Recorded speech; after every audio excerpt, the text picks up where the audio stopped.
Welcome to Draft Deeper on the No Ceilings NBA podcast feed. Joining me this week is my co-host Stephen Gillespie. Maxwell is not joining us tonight. He has some family obligations to attend to around the holidays. It is that time of the year. It is Thanksgiving week for anybody that celebrates the holiday. But really, in the college basketball landscape, we call it Feast Week, Stephen. There is so much action going on, some major events. We're talking about the Jim Maui Invitational, the Battle for Atlantis. They have the Phil Knight Legacy events going on out on the West Coast. So there is a ton happening in the college basketball landscape, which means we as scouts are going to be busy through this entire holiday week. I, for one, I've already apologized to the family, to my fiance. I will have my Thanksgiving meal prepared on a plate in front of TV, watching as much college hoops as I can over the course of the Thursday holiday. Black Friday is a little bit different of a story. My day job, we work in the retail industry, so I do not get that day off. I will have to have one eye on my work and another eye on the TV watching all of this action, but I'm excited. We're in the thick of it, Stephen. We had the Champions Classic happen last Tuesday, which we're going to get into some of that on this podcast. We have all those events and more coming up during Feast Week. I'm ready. I'm pumped. But how are you, Stephen? How are you doing tonight? Man, I am awesome. I am podcasting with you tonight, so you can't get much better than that, Nathan. You know, I'm very thankful that I'm on a podcast with you, with Maxwell, with producer extraordinaire Kevin Black. I am thrilled to be a part of the No Ceilings collective. I'm blessed that Twitter is still alive and well. Twitter is still alive. Can you believe that? It's amazing. I am super thankful for that. Every day is a bonus for that. But in all seriousness, Nathan, you're absolutely right. College basketball is back with a vengeance. Imagine being someone who actively just doesn't like watching college basketball. Couldn't be me, man. I'm so thankful for college hoops. I'm so thankful for NBA, for international play, for OTE, for the G League. I'm excited for basketball, man. There's just a ton to dig into. And obviously, we can't cover everything on this podcast. We certainly try. And the point of Draft Deeper going forward is to really connect what I'm writing about on a weekly basis, when you're writing about on a weekly basis, and when Maxwell, when he's back with us, is writing about on a weekly basis, because we try and cover as much of what happened in the week prior for No Ceilings to really set us up for some of what we can expect to come. So it makes sense why we're on Draft Deeper together, what the whole point of these podcasts are. So without further ado, let's recap what happened. Let's hit on some of the major things that happened last week. And we can't do that without talking about the Champions Classic. So some of what we're going to do, if you are a follower of No Ceilings, you know that we were on the playback streams last week. We watched those games live. Thank you to everyone who joined those audiences to hang out with us. We love scouting and doing those shows with you. If you were on the Kentucky-Michigan State game, you heard a lot of our thoughts as the game was going. I was on with Maxwell, with Paige, with Corey. We talked a lot about Cason Wallace, who we will actually – I want to get some of Steven's thoughts about him a little bit later on in this show, but we gave thoughts on Cason Wallace, the Michigan State players, the other Kentucky guys. So that's not where I want to start. I want to start with where I haven't been able to give too many thoughts outside of this podcast and the home and away show that you'll hear on this feed tomorrow, where I hosted Keandre from Hoop Intellect, his YouTube channel, over 40,000 subscribers. Go check him out and check that show out tomorrow to hear a few more of my thoughts. But that's why I want to start with Kansas Duke. Haven't talked about the game a ton. Let's start with Kansas, Stephen. Kansas obviously won the game. They were the better team. I think they're going to be the better team throughout the year. They're one of, if not the deepest team in college basketball. When we talk about prospects, when we talk about experienced college veterans who can help you win a basketball game, they are loaded, right? They seem like they have a backup across every single position on the roster. And they are my go-to. I'm having a bad day. I want to have some fun watching college basketball game to help get caught up on my film scouting. Who am I going to flip on? Kansas might be one of those first teams that I'm looking to flip on and watch. So for a multitude of reasons, I wanted to start here, but I won't go into who impressed me off of Kansas the most, Stephen. I want to pivot and turn that question to you. Which Oh. Kansas player stood out to you the most? Yeah, and I want to start with this guy who Nathan on my board coming into the year. Just don't want to like him, and if everyone's already heard about him and there's a lot of name jokes that we can throw out there, and I'm going to avoid that. I'm going to try to be a good boy here on the show. But Grady Dick really impressed me, man. Oh, Like yeah. he was super good. And I came into the season, Nathan, with this thought process of he's really going to be limited on the offensive end. He's going to have a perimeter-oriented game. He's going to be a catch-and-shoot guy. Defensively, he's going to get eaten alive. And he's not really going to crash the glass. Like, he might get played off the court. Like, does he start all year long? I had all these preconceived thoughts in my head, considering how deep this Kansas team is that you were just elaborating on. Boy, I couldn't have been more surprised in how he performed. He did shoot. But what's crazy is, Nathan, as a shooter, he only went 1 of 4 from deep. And everyone's talking about, even this week, they were like, oh, how great of a shooter he is. Only was 1 of 4. Yep. But his shot was timely. The three-pointer was very timely.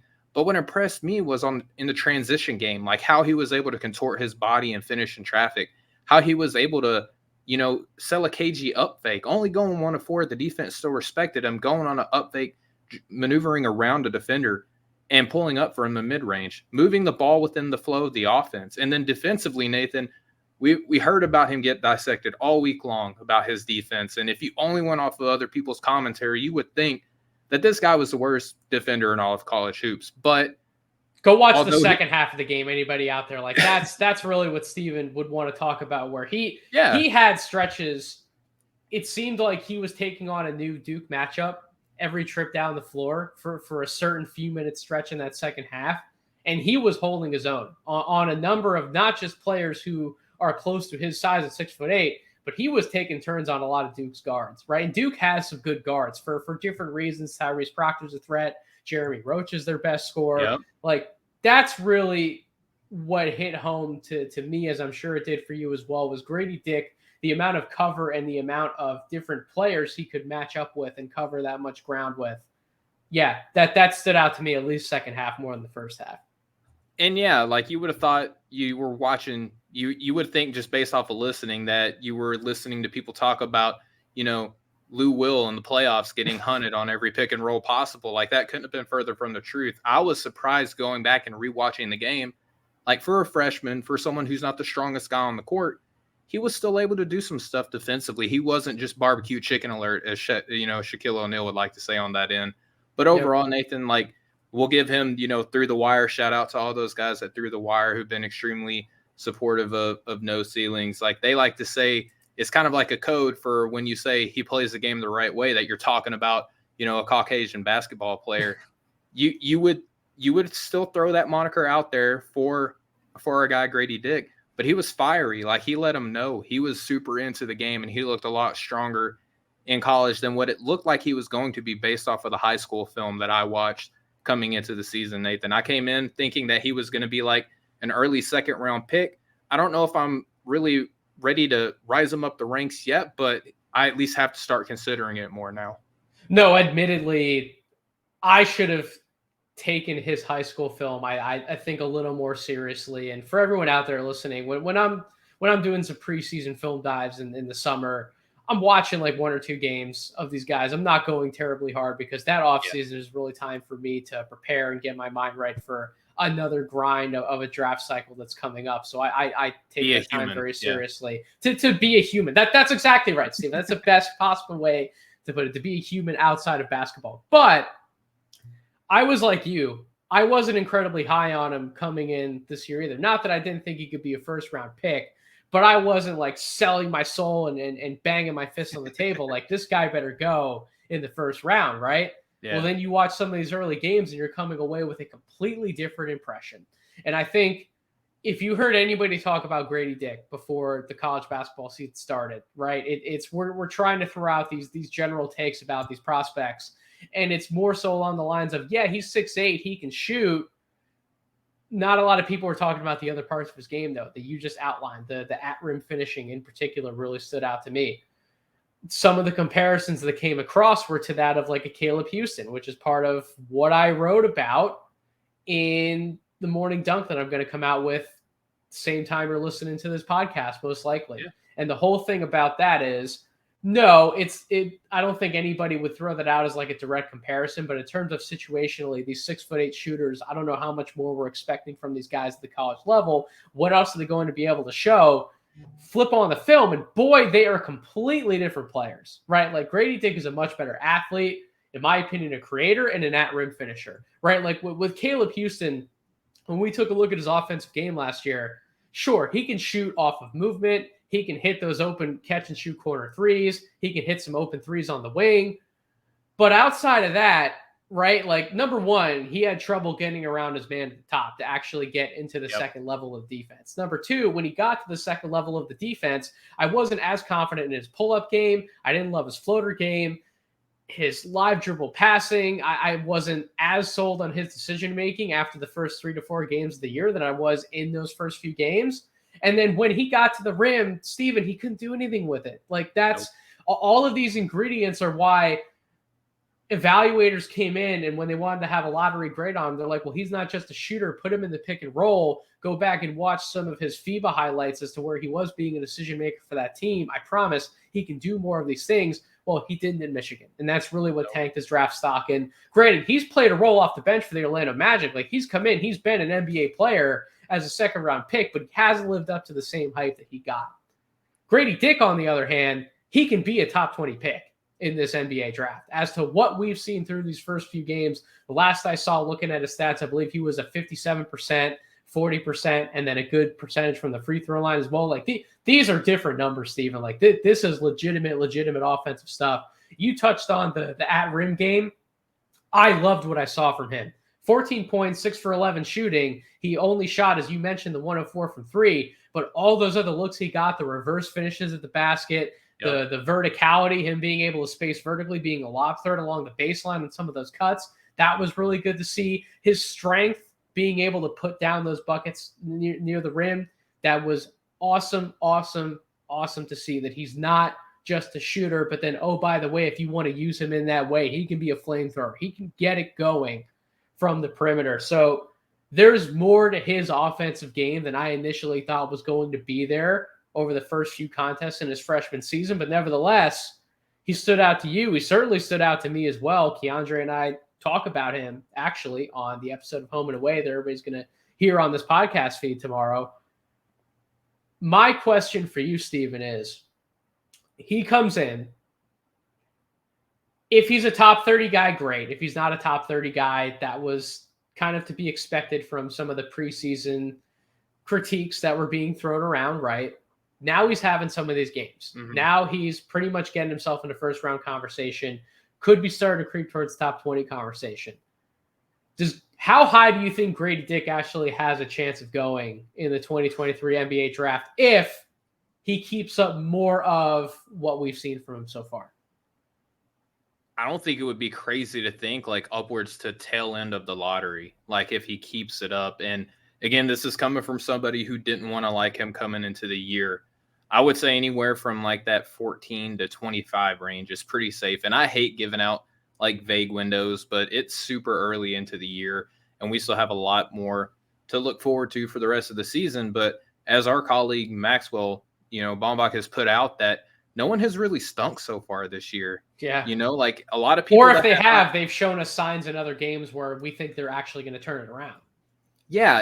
And even giving those signs, it's like, okay, like he's not lived up to an expectation, but he's going to get better, right? Like no one has like completely just like dudded at all this year, which is crazy to me. And again, like Grady Dick really kind of has me like reevaluating my board already this early in the season. And that might be super knee jerky, but I had a preconceived notion. He's answered a lot of the questions. Like it's okay. Like if we're lawyers, Nathan, we're allowed to we can ask questions, right? Like, yeah, we could change our approach based on new evidence coming forward, right? Like you have to, or you're going to lose your case. And that's where I'm at with Grady Dick. Like he's answering questions already in the early season. Like I'm certainly not saying that he will be that high, but I don't think it's out of the question either. You and I, we're trying to compartmentalize our different areas on our prospect boards, right? Like we're trying to Yeah. move guys around in the different buckets. We're not necessarily saying one guy's going to all of a sudden jump up 10 spots after one game. That would be too much of a knee-jerk reaction. We don't do that at Draft Deeper. At least at Draft No. Deeper, along with the No Ceilings guys, we're trying to update our boards like once a month. And we're not trying to put too much stock into one game. We want to consider the entire sample size. But even though it's a small one, the entire sample size is telling me Grady Dick needs to be in a top 25 conversation when we start to compare him to what some of these other prospects have done early on. It's a data point. Yeah. Exactly. So speaking of a guy who hasn't been a dud, the guy on Kansas who really has impressed me early on, not just in this game against Duke, but really what he's been doing over the course of this short portion of the season is Jalen Wilson. Jalen Wilson, the 6'8", technically junior forward. We had this discussion in our No Ceiling group chat. Are these guys juniors? Are they seniors? Where is this year of eligibility? Nobody knows. This COVID year coming from? I don't know. I call him a senior, I think, in my preseason guide because this is technically his 4th year at Kansas. If he has that extra year of eligibility, fine. I'll take the knock on the chin. That's a technicality by me. I promise I'll do better as Draft Deeper. But Jalen Wilson, we looked at him before the year. Maxwell talked about him extensively on this podcast. So really, this is a shout out to Maxwell. Shout out Maxwell for giving us this fun evaluation to work with. But he watched a lot of the NBA draft combine tape and he came away like, why are we not talking about him? He's like a top 45 prospect. Like, why have we kind of just pushed Jalen Wilson to the side? Like he can't possibly climb up a board similar, at least to what Ochai Agbaji did last year at Kansas, the same school, by the way. Yeah. And Jalen Wilson comes out against Duke, a good Duke team, by the way. Yes. Like they're young, but they're good.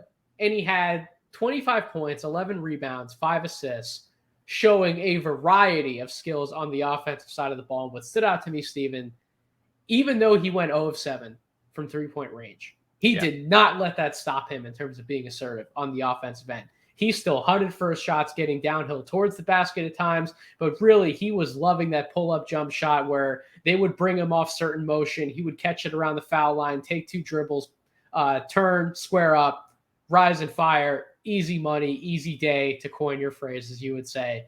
Those were the types of shots that he was getting in the mid-range. And I just loved his approach to hunting better looks within the flow of the offense. And then when his shot wasn't there, Steven, the live dribble passing has really taken a jump. And it's something that you and I can talk about. I know that you're probably going to make a comment on it about this role that Jalen Wilson's playing for the Kansas Jayhawks, right? Like he is serving as the engine, their offensive fulcrum right now. Everything is running through Jalen Wilson.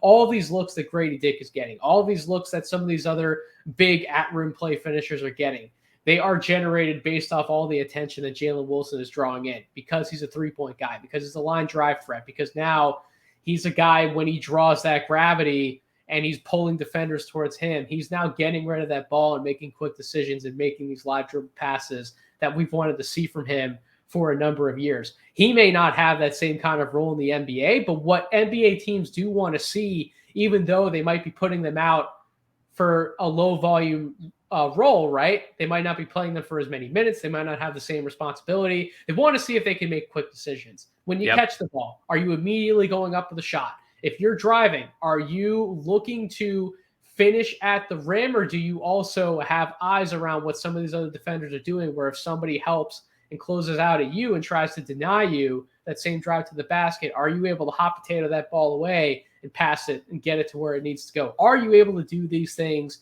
at the speed at which the NBA game requires you to do them? With Jalen Wilson so far, that answer is yes. This guy has been terrific at making decisions to help not only himself be better, but also his teammates. And I think that, more than anything, was the type of jump that we wanted to see from him. What has Jalen Wilson done for you so far, Steven? Yeah, and I think, Nathan, what sometimes I have to remind myself of as an NBA talent evaluator and scout is like I can't just evaluate what I'm seeing on the court right now relative to who he's playing with and against, right? Like you have to kind of project him into these modern NBA systems. And if I'm an NBA team and I'm looking at a guy who's listed at 6'8", I feel like he's probably closer to like 6'9", 6'10", but that's just semantics or whatever. Sure. I'm looking at a guy who, if you can even see it in this Duke game, is switchable defensively. Like at that height, That's a must, and it's a premium. He's improved as a 3-point shooter. That's a must. That's a premium. If he gets chased off the line, can he take a couple of dribbles and hit a pull-up jump shot or make a live dribble pass? Yes, that's a must, and that's a premium. So I'm looking at all of these things. He's very strong. He competes on the glass. He's a very instinctual player. He has high feel mixed with athleticism. Checks so many boxes, man. So like NBA teams are looking at a player like Jalen Wilson and wanting to plug them into their systems. He's highly switchable. He's a connector. And for stretches, he can probably even have a couple plays run through him too. And he's showing it at Kansas that there are different areas on the spot where he can be an X factor as a facilitator. So all of those things combined together, it's just hard to look at him and think, just like how Maxwell said, like, why are we not talking about him? You know, he and Marcus Sasser were two of the best players out of that combine returning. We're more than happy to thrust Marcus Sasser up into that conversation, rightfully so. But Maxwell's right, man. Like, why did we forget about Jalen Wilson? He's showing us why we were fools for doing that already early this year. And I understand that was a good matchup for Jalen Wilson against Duke, right? Like they don't have a player who they can really throw at him and say, go contain him, right? Like Jalen Wilson was probably going to get a number of different looks because of the personnel as it was, but every look that he got, he found a way to be efficient. And it's not just that matchup. 19 points in their first game against Omaha, 21 against North Dakota State, 25 against Duke. Southern Utah, he went for 33 points in their most recent game, 12 of 22 from the field. Steven, what's he going to do next? So it was 2 points, 4 points, 8 points. You see the little math trend I'm building here? Is he going to go up like a 16-point jump, going to get to 49 points in his next game? I mean, this is absurd what he's been doing so far and commanding that much attention. That's really why I've been so impressed with Jalen Wilson. And if he continues to score at this rate, as well as act as the fulcrum of the offense, I would not be surprised to hear his name called in the first round of the 2023 NBA draft. And that's really why we look at these early games, and sometimes they may be overreactions where we need a larger sample size. But when you actually rip apart the context and you just break down the film as it is, and you look at how is Jalen Wilson doing these things? Why is he making these decisions? It's much more nuanced than we expected, man. And that's the difference. And that's why I think regardless of his age, regardless of some of the matchups he's had so far, I think we can take this small sample size as real. And I would expect this to be a trend as the year goes on. And if it is, Steven, is he going to be somebody who does end up crashing the party in the first round on your board? Because I think NBA teams are looking at him right now, given that he checks every box that an NBA team wants from big wing. I don't see how he would fall out of the first round if he keeps this up. It's going to be hard too. And I know that we can always fall in love. It reminds me of the article that I wrote earlier in our cycle, you know, shiny new toy. And you got to look at like NBA teams, like only roughly 14 prospects get drafted as freshmen in the NBA draft. And it's really hard early on in the season, especially in this class where all the freshmen seemingly are doing everything that they're supposed to be doing. And then we got the G League and OT, what have you. But all these young players are playing so hard. But even still, like I think in recent history over the last 5 or 6 drafts, like I think 16 freshmen were drafted. That leaves, 14 more players?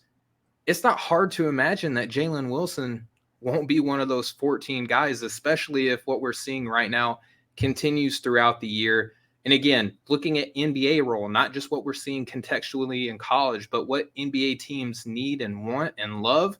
He checks so many of those boxes, man. Like I don't have him as a first round guy yet, but it's going to be hard to keep him out, man, if things keep going per status quo right now. And that's exactly what it's about. We're talking about projecting as to who are the names we think will be called in the first round.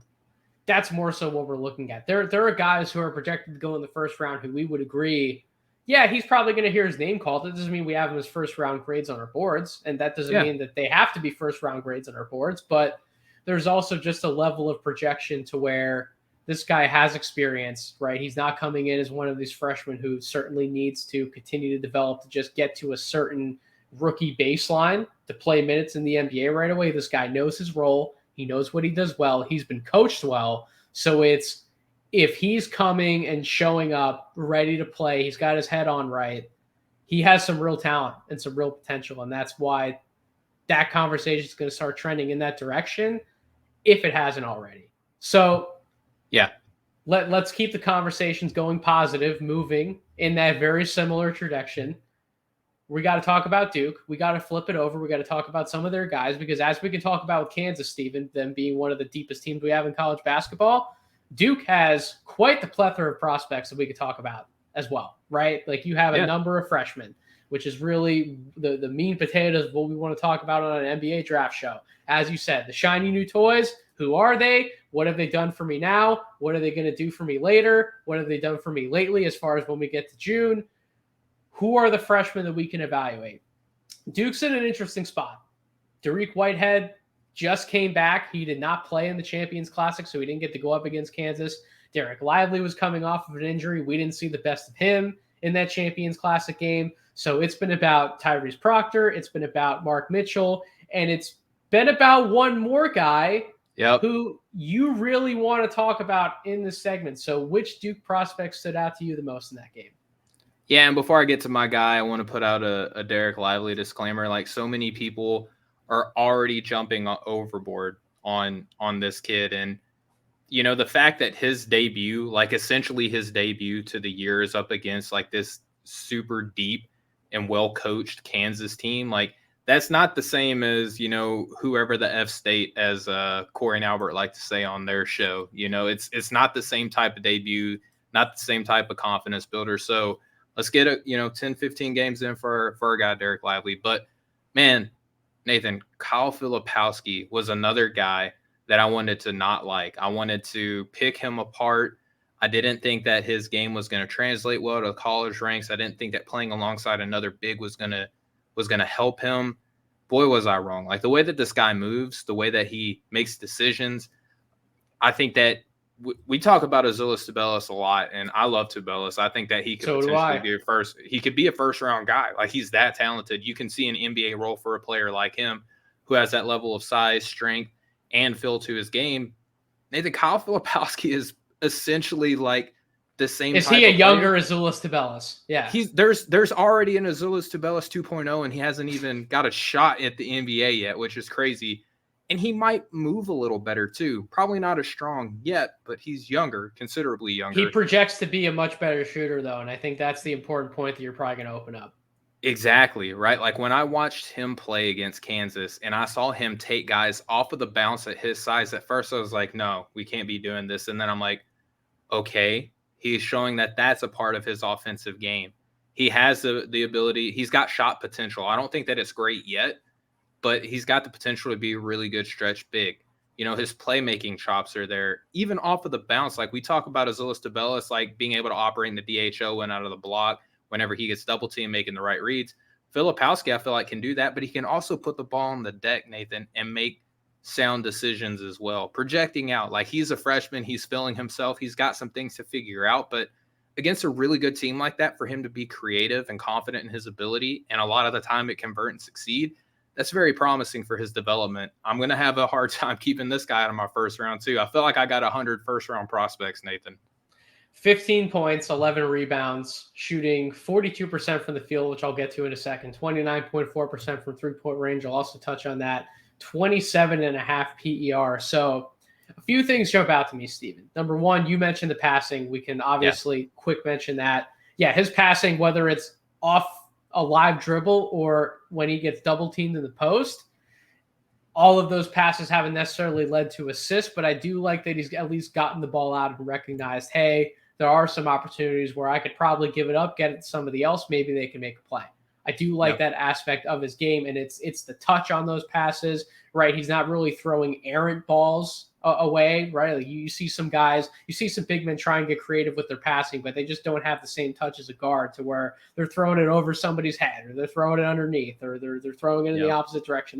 Those things happen. You don't see that with Filipowski. So that's number one. Number two, the rebounding has been awesome, right? Like, the rebounding, he's only one game out of 4 so far. He's been under double-digit rebounds. He had 12 rebounds in the first game, then 10, then 14 against Kansas. I have loved to see that, too. Number 3, which would be the negative for me, it comes back to that field goal percentage. And in that Kansas game in particular, it seemed like he put up good numbers from a counting perspective, but from an efficiency standpoint, 6 of 18 from the field, that worries me. 48.5% on 2-point shots so far in the year. That worries me. He's taking a good number of threes. He's only had one game where he hasn't taken at least 5 threes. He's only at 29%. That worries me. Is he one of these high volume, low efficiency scorers at the college level? And if that's the case at the college level, what's that going to look like in the NBA? Now, the silver lining for that is he's gotten to the line 15 times so far this year. He's made 13 of those free throws, 87% from the line. That's pretty good. That's phenomenal for a 7-footer. I don't care who you are. That's phenomenal. So 7 foot, 230 pounds. He moves better than you'd expect. There is some touch there to where we think he's going to be able to shoot it. The passing ability, the rebounding, the defense is a little concerning. And then that 2-point finishing ability. Should I hold enough stock into some of these concerns to where he kind of stays a little bit lower on my board? Or should I take a more holistic view to where he's a freshman, Nate? He is doing a number of things we didn't expect him to. Get on the bandwagon, get going with him a little bit, maybe start to think about moving him up your board. Where would you tell me to go in that line of thinking?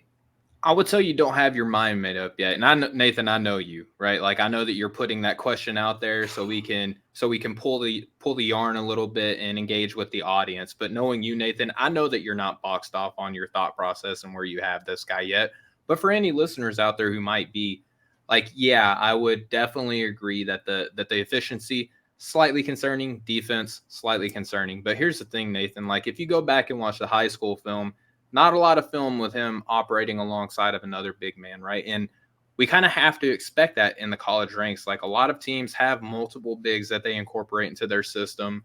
But if we're looking again at these NBA level projections, like I don't look at Filipowski as a 4 unless he goes to like one of these unorthodox teams that we're starting to see make a comeback, like a Cleveland, like an Orlando, you know, some of these teams that are incorporating a 2-man system. I also don't see him going into an NBA role where he's going to be taking 18 shots a game either. So correct. Not at least not as a freshman.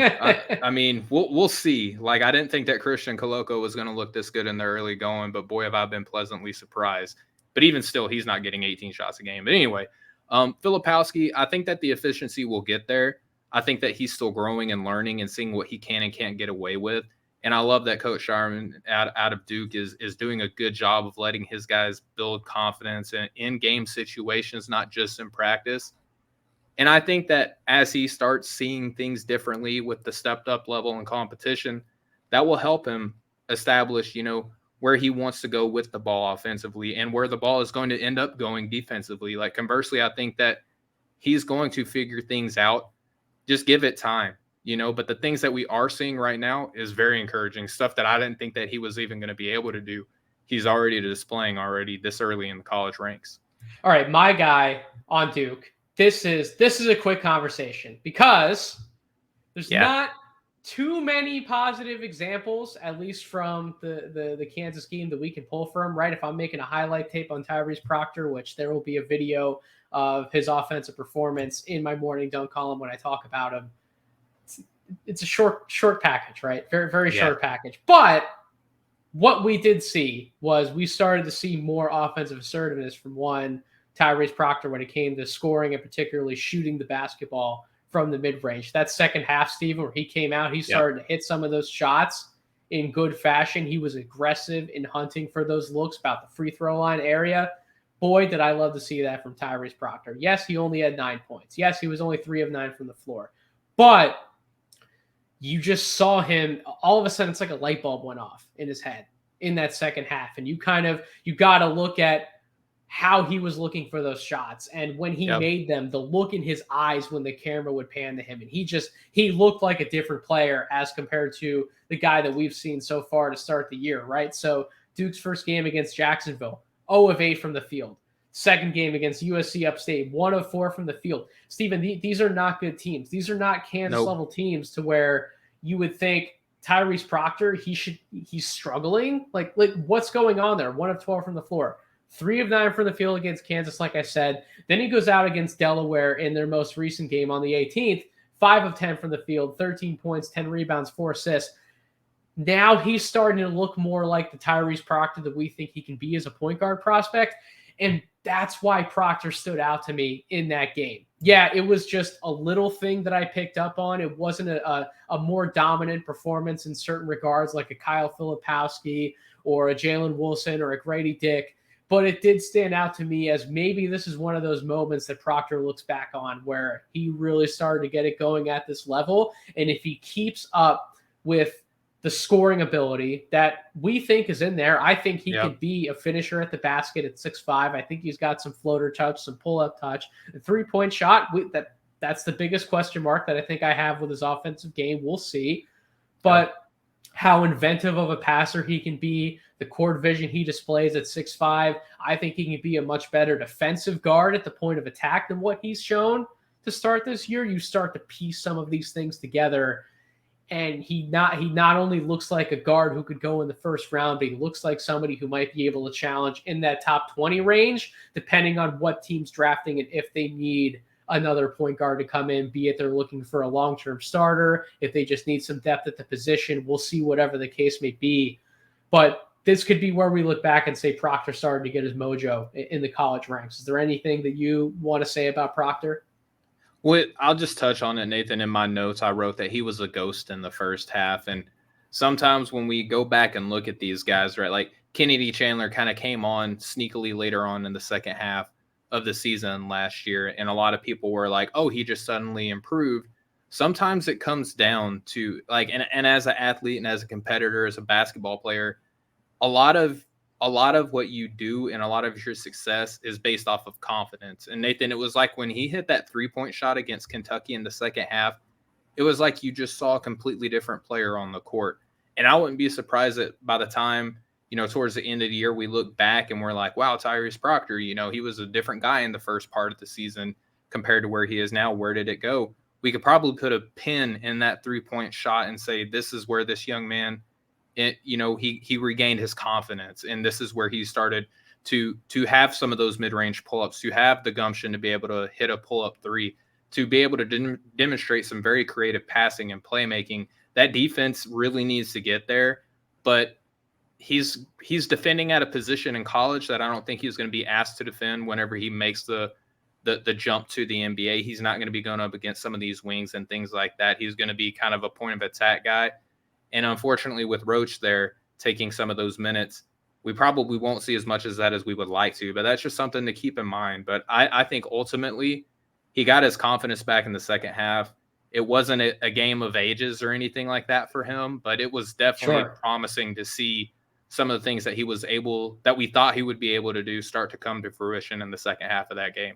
I just like to look for those moments where we can come back to it and we can just be happy for a prospect who has been struggling, but maybe that's where he gets it back on track and we can move past the Champions Classic, unless you do have some thoughts, Stephen, that you want to get out in the open about Cason Wallace. I'm going to be sharing my Cason Wallace thoughts again, as I said, on that Home and Away podcast coming out tomorrow with Keandre. I was on the stream.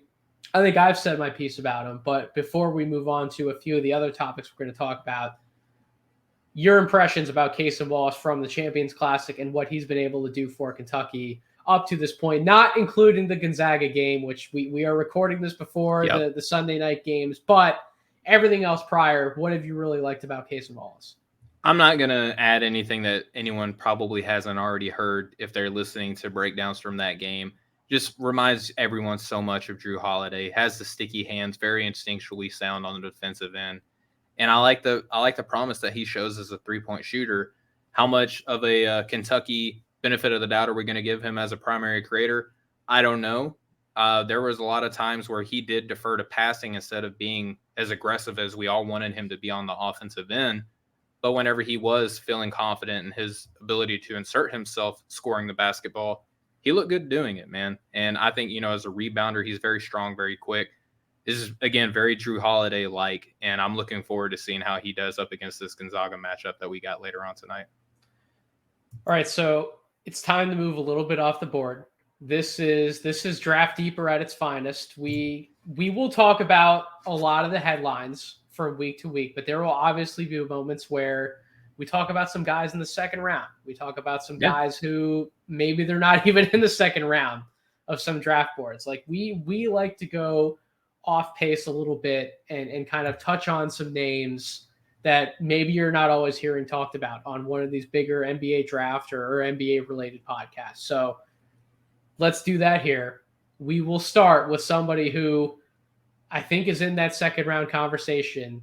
If he's not in the first round conversation for you right now, boy, buckle up, flip on that Texas Gonzaga game. Sheesh. Yep. And watch Tyrese Hunter go to work. This guy, Steven, holy smokes.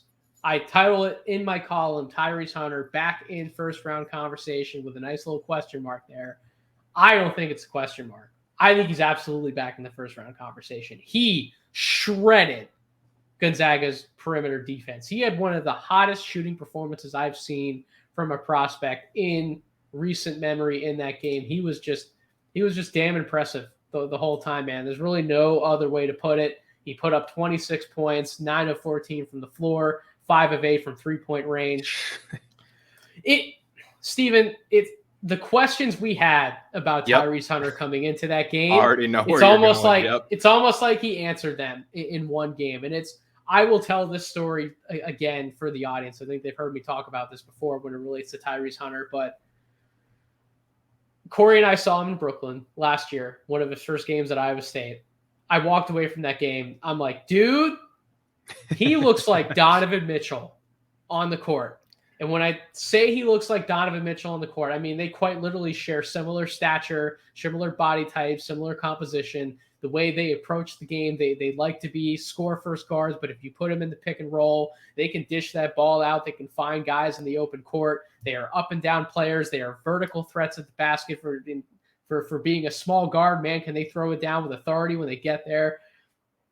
For all the things I looked at with Donovan Mitchell's game at Louisville, there really weren't too many things that I looked at to where I had legitimate questions, and I found myself more so questioning why would he fail at the NBA level as opposed to why would he succeed? And it's really great when you get to look at a prospect through that lens, because that's really when you know, okay, we got a guy. He's got to be higher up my board. We have to make sure that we're putting out all the right things about him because people need to know that he's a legitimate prospect. And now I'm flipping to Tyrese Hunter. I'm watching that game where, Steven, it wasn't just about the hot shooting.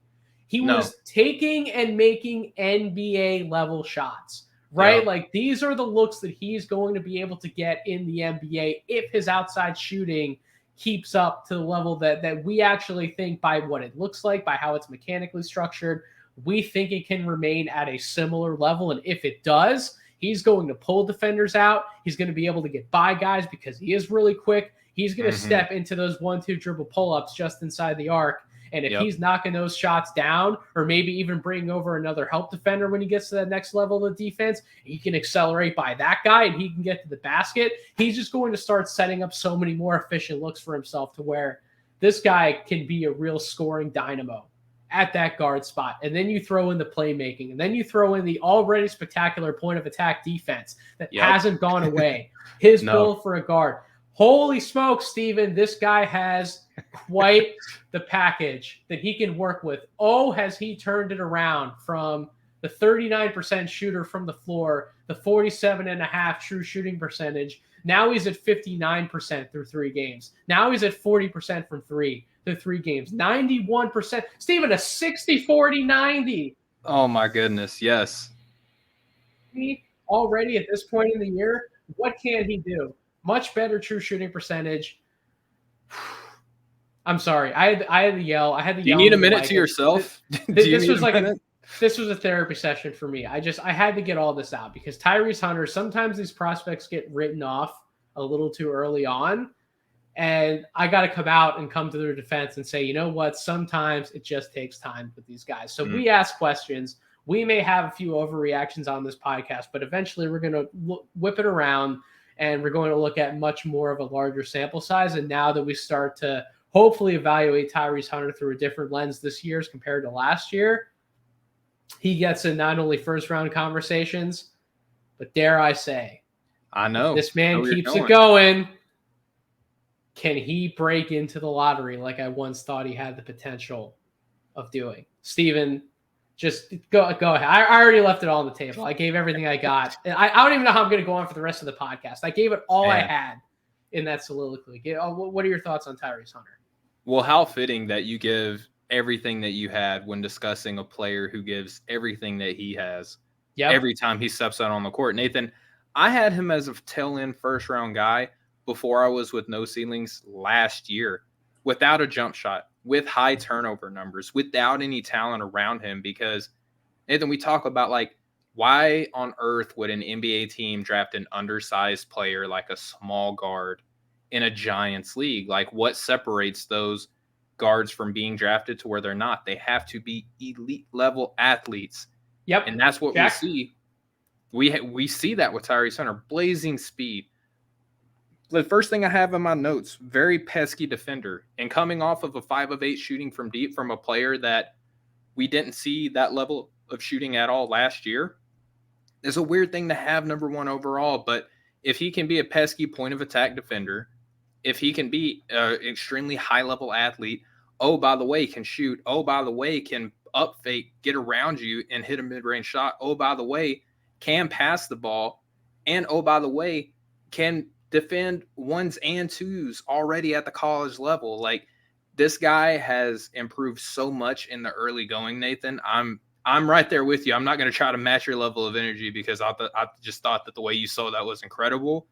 But looking at this game, man, like, here's my notes. Quick in passing lanes, aggressive on drives and rebounding, shifty with ball and pull-up, solid screen navigation, 3-ball looks real. Really isn't a table setter, a lead, but looks competent as kind of like a secondary guy. And most NBA teams have what I like to refer to as jumbo playmakers. So if you can add a smaller, good defender, floor spacer, who as a weak side creator can help you out, like, that's a check. What else do we got here? Gets in the mix on the interior on defense, like help down on post-ups, like would rotate down to the block to make guys like super uncomfortable. Yeah, and when he's making their life hell on the block or when he gets switched around the basket, then he's also grabbing that defensive rebound. By the way, he has a 17% defensive rebounding percentage, which, yeah, that number might not like blow you away, but for a 6-foot guard who's listed at 178 pounds, and he's getting real defensive rebounds, not just, getting the long miss by the free throw line. Yeah, that should stand out to evaluators. And has the recovery speed, too, to where when the ball is kicked out, he may not, like, jump out there and steal it or block it, but he's contesting the shot really closely. He did hold the ball a lot, but it wasn't a detriment to the team. He had a career high in scoring on that night, so, yeah, obviously we're going to get excited. He did hurt his ankle a little bit, which was kind of concerning.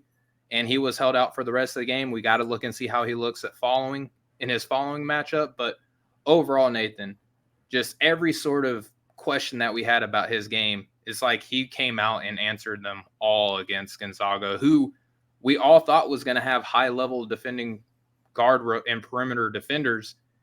Doesn't look to be the case, man. Gonzaga looks in trouble. But ultimately, it was Hunter's night, and I'm glad that he played the way that he did. He just made all of our boards even more difficult to adjust. It was great. If his shooting percentages progress closer to the mean, but they end up, let's go like 44, 45% from the field, like 36%, 35% from 3-point range, 75 to 80 from the line on good scoring numbers. He keeps the rebounding up. He keeps the playmaking up. He keeps cutting down on the turnovers, which he's done the last few games. It's going to be really hard to leave him out of the first round. Like, I say words like lottery. No, he's not in my lottery right now. Like, no, he's not that high on my board. Like, calm down. But you're not ruling it out. I'm just posing the questions of why can't something like that happen? And people might think that's crazy for a guard of his stature, but I promise, watch the film, look at the tape, go back and look at some of his better games last year, that NCAA tournament game where he also went bonkers from 3-point range. Now you're talking, sure, the calendar year, but in terms of games, like a few games later, and he's having one of those performances again, are we starting to look at something that might be closer to the new norm than not? We don't have the answer for that question yet. It's only been 3 games, but Texas, man, You have Tyrese Hunter in the backcourt, who's taken on a pretty lion's share usage percentage. You have Marcus Carr. You have, if Arterio Morris ends up turning it around, you already have the interesting front court pieces, Dylan Mitchell, who we're going to talk about, Dylan Dessou, I think some people like, Timmy Allen. This Texas team is real. They are going to threat in the Big 12. They can score with anybody. And it looks like Tyrese Hunter is going to be the head of that snake. And their offense really isn't even that sophisticated either, Nathan. Like, he's able to pop off in a lot of like 2-3 pass motion offense. When he gets to the NBA and he can get out in space with a lot of pick and roll and a lot of, other side of the court actions happening for him, he could be even more dangerous in the NBA. He had more pick and roll play last year at Iowa State. I think he actually did a pretty good job passing out of it. The scoring was always a question mark at any level on the court, but passing out of those pick and rolls, I think he actually did pretty well. It's just, we wanted to see him just make shots from all of those different levels. We wanted to see the turnovers come down. And if both of those things happened, are we looking at a first-round prospect? I think the answer is yes. I think you would say the answer is yes. As to this point, whether he gets there on the next edition of our boards, we'll see how the other chips fall. But he's got to be in the conversation. I think he's making it difficult. What we're trying to talk about. Yep. Yeah. Exactly. So another guy who's making it difficult. We'll move into the last player that I really want to talk about before Steven just takes over Draft Deeper and goes his direction with where he wants to go as far as conversation. Terrence Shannon Jr. Terrence Shannon Jr. has had one hell of a hot start to the year. This guy put up 30 points on Monmouth. He put up 29 points the other night. He's been Illinois' best offensive player. And there's a number of other guys who we could point to on that roster who we thought could take up that mantle. Matt Myers still there. Coleman Hawkins, one of Maxwell's guys, is there. Dane Danger is Danger. He is danger. Get on the flow. Like DMX. That man's averaging a double in under 20 minutes per game. Like what the hell is happening there? They have a number of fun guards like Jay Nepps, Sky Sincere. Clark.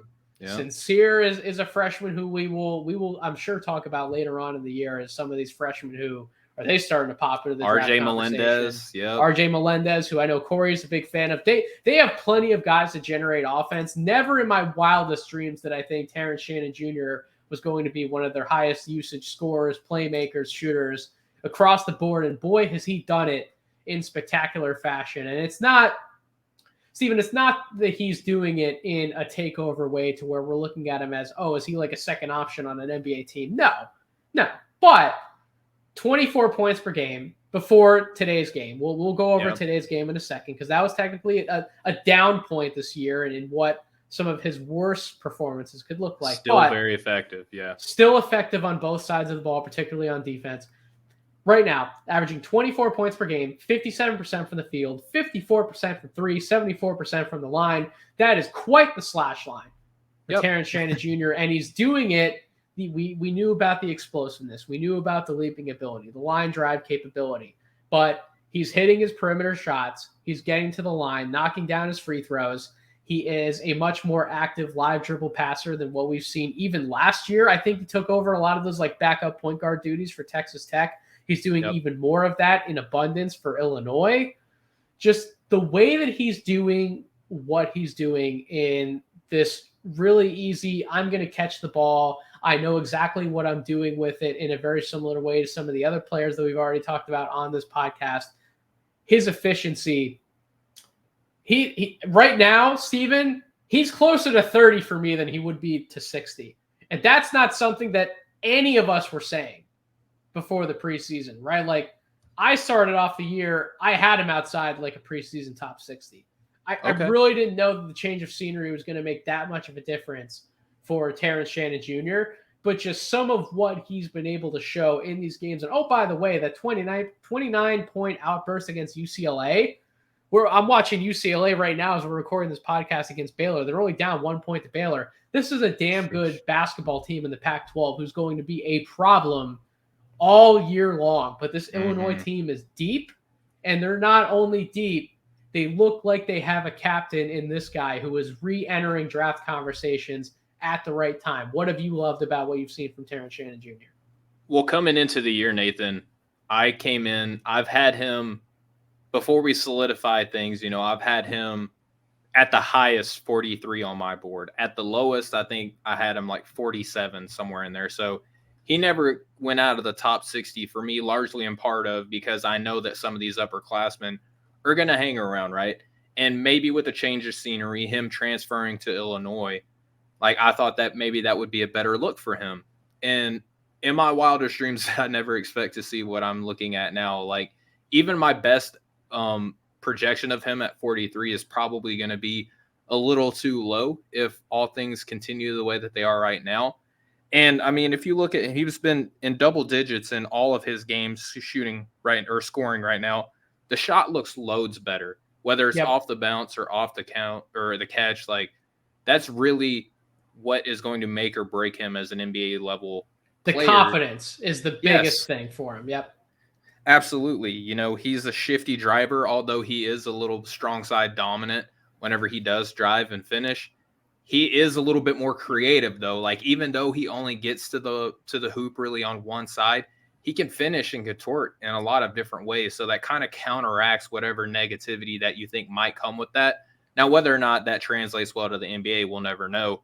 But as long as he's got that shot and as long as he's like a capable 1-3 defender at the NBA level, like that's going to help him out a lot. He still forces things a little bit on the live dribble passing. I think that's him trying to experiment more as like a lead shot creator for himself and for others. He's got some float game, some pull up improvement.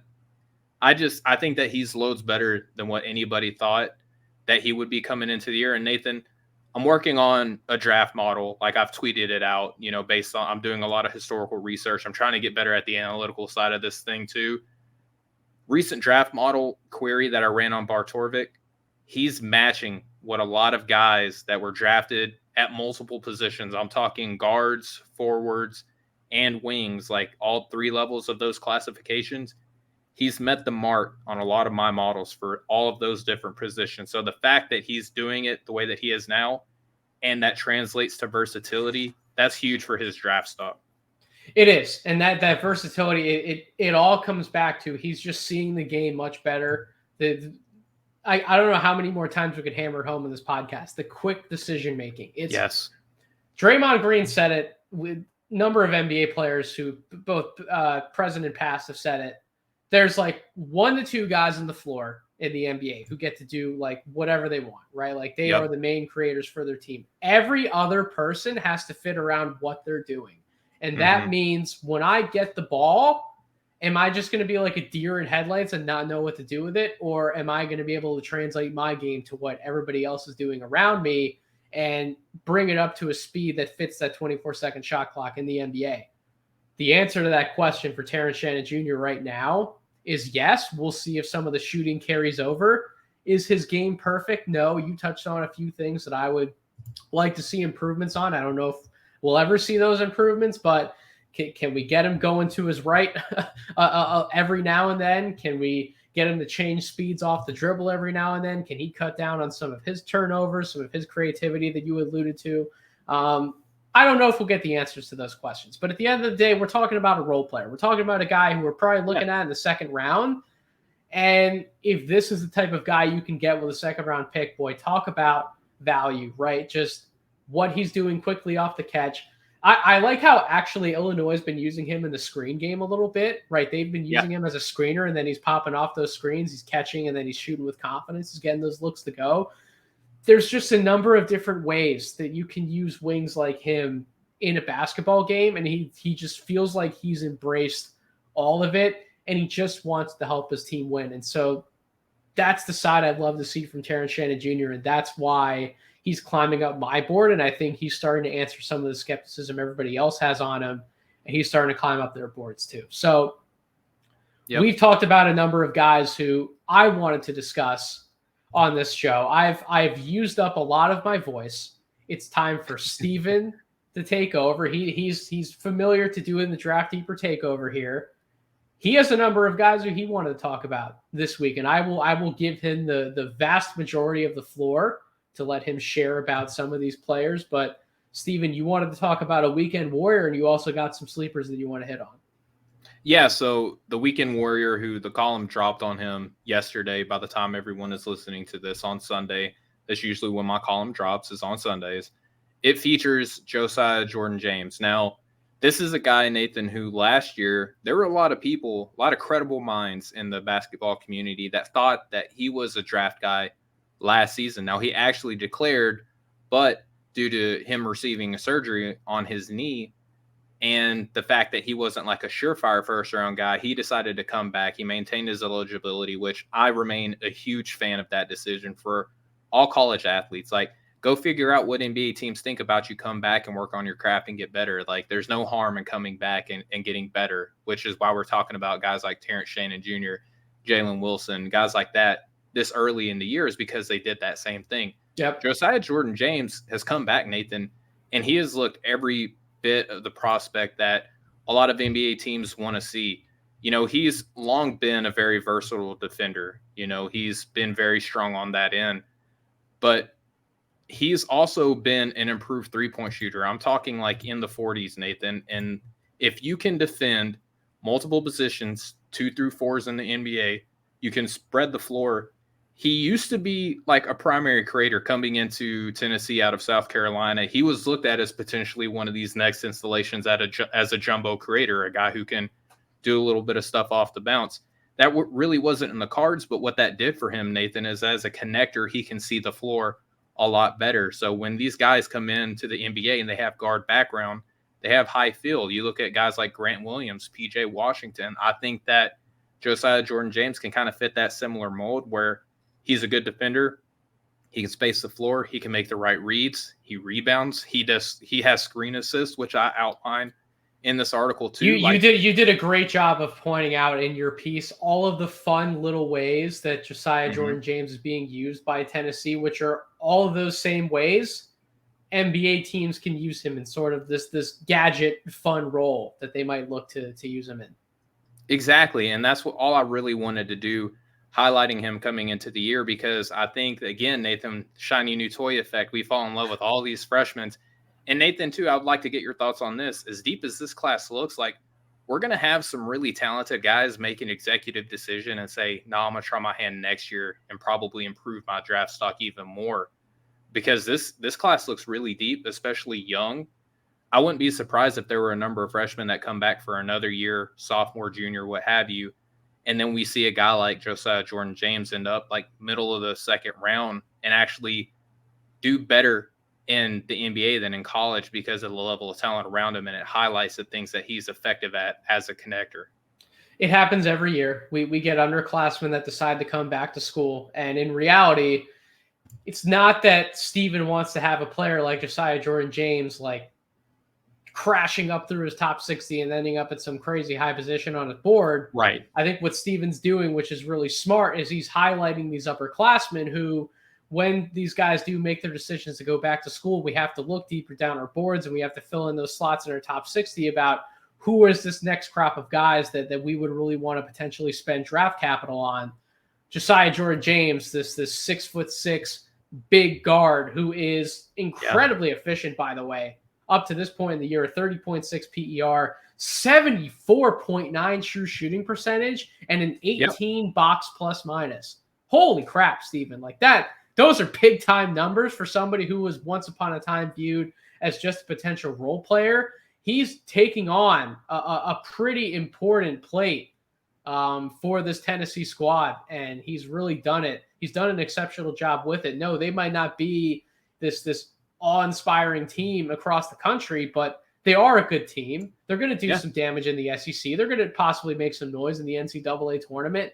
And it's not going to be because of Julian Phillips. It's not going to be because of Santiago Vescovi. It's not going to be because of some of these other names that we can throw out there. It's going to be a combination of all of those guys, and who's going to be the glue that brings all of those pieces together. It's going to be Josiah Jordan James for all the reasons you outlined in your piece. Yeah, and again, the huge jump in 3-point shooting is something to be admired. And there's been a number of people that I respect that will highlight per synergy last year. He was a good 3-point shooter in the corner, just couldn't do anything at the top of the key.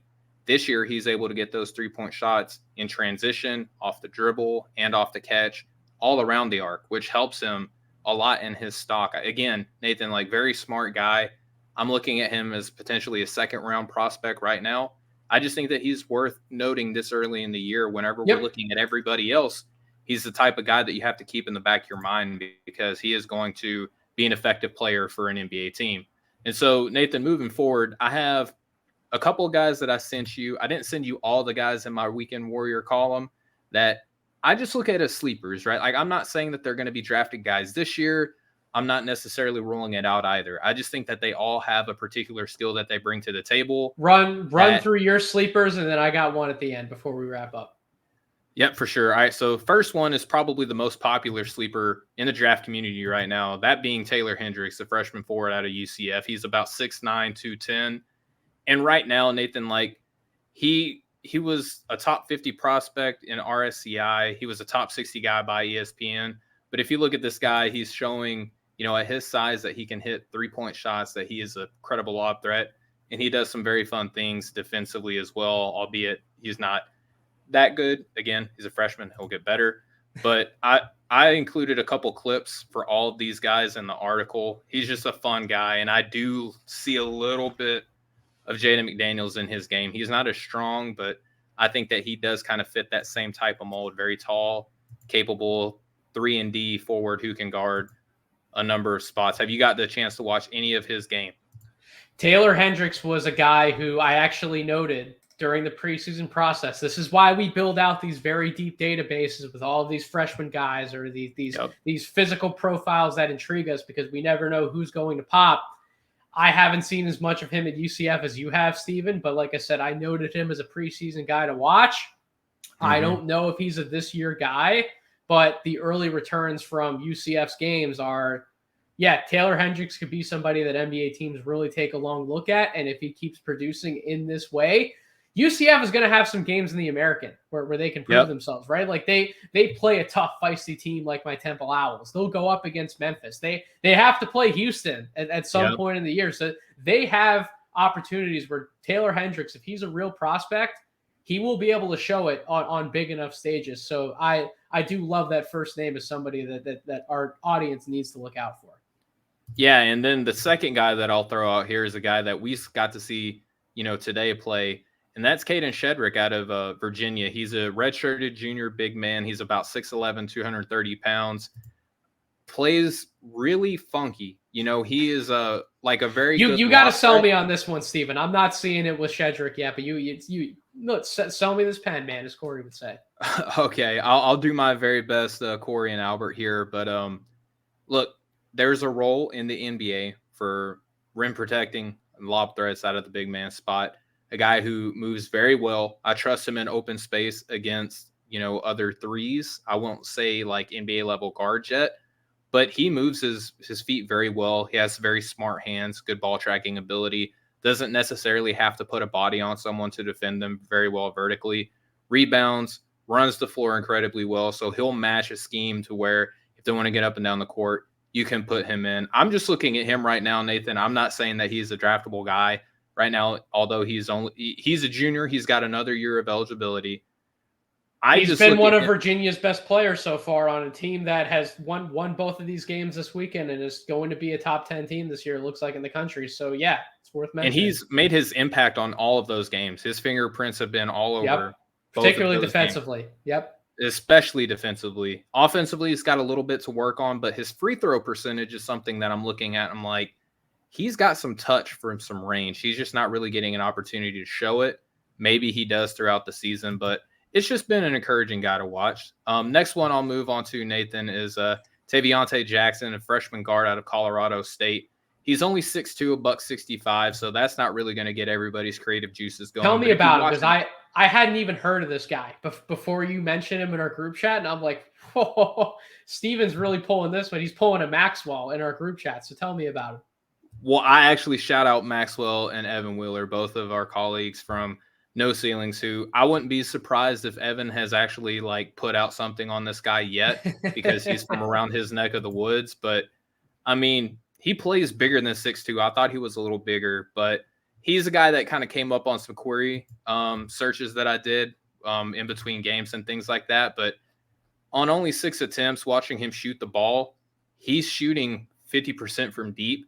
And if you kind of see that regress a little bit, which I would expect as a freshman guard, I would expect to see that, come up even to the high 30s, though, which is still really good. He's a good athlete. He competes on the glass and moves very well with the ball. And he moves the ball pretty decent, too. As an undersized freshman guard, he's got to improve his defense. But there's a little bit to his game that I think he could be like potentially a transfer candidate, a name that you can expect to hear somewhere down the line, but a guy that's worth watching right now.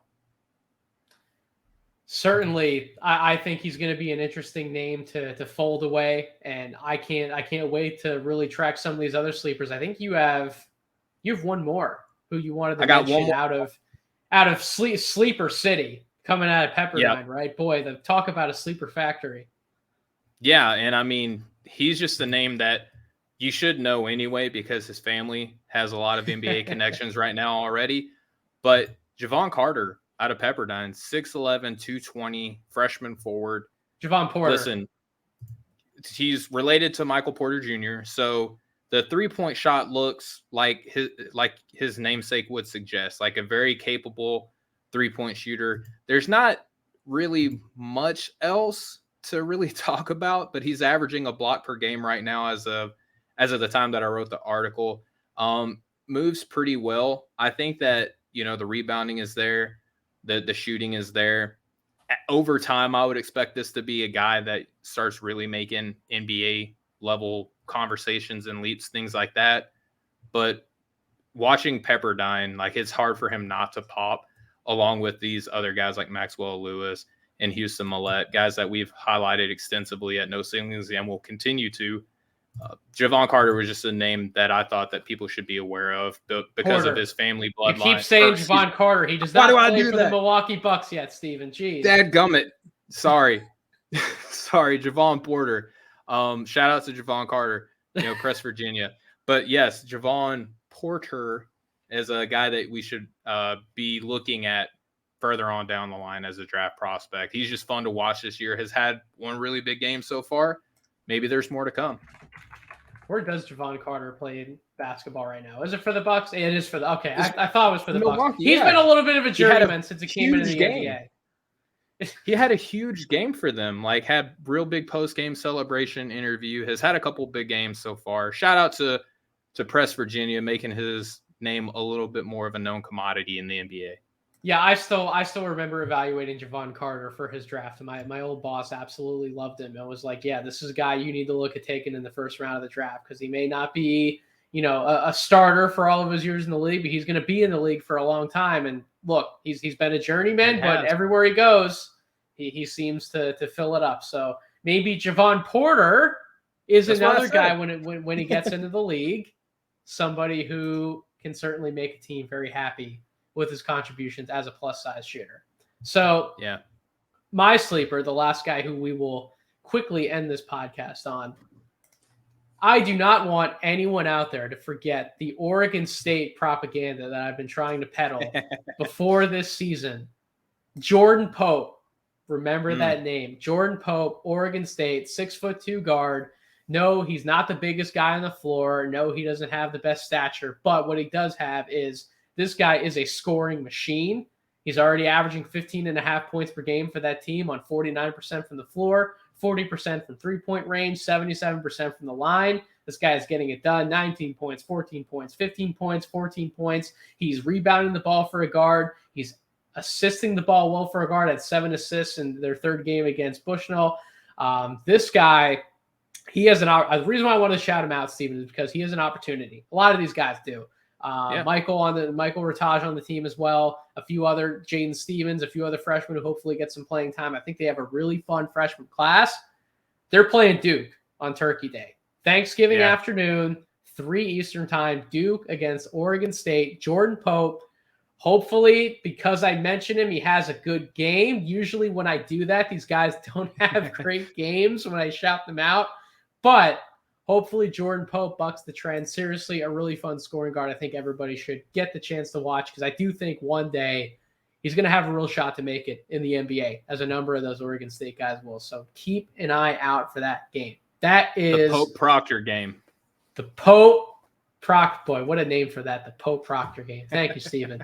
welcome. That's going to do it for this episode of the Draft Deeper podcast on the No Ceilings NBA feed. Thank you so much, everyone out there, for listening to this episode of the podcast. In case you missed it, like Stephen said, the Weekend Warrior is out now. Josiah Jordan James is the featured player. He has a bunch of other call-outs in that column. Certainly worth a read if you haven't checked it out already. My morning dunk will be out as well. I'm going to run through prospects that we're going to be looking at upcoming for Feast Week. I touch on all of the storylines in written form that we talked about on this podcast, so make sure you check that out as well. Make sure you're following me on Twitter at Draft Deeper. Make sure you're following Steven on Twitter at Steven G Hoops. And most importantly, follow No Ceilings NBA on Twitter at No Ceilings NBA.